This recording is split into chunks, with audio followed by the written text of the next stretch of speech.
treball que no hi ha treballadors actualment, que mola, o sigui, és entretingut aquest món de l'electricitat i la veritat que estic bastant content.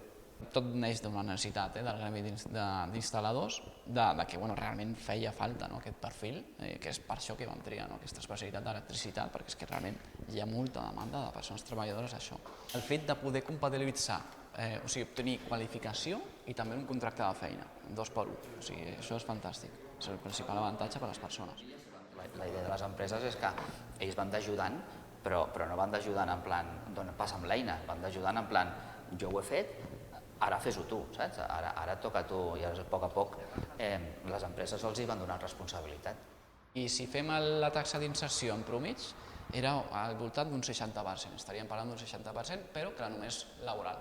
No demanen quantificar la que també és molt important, que és l'educativa. M'agradaria ficar-me a un cicle superior i seguir avançant amb aquest tema i formar-me del tot.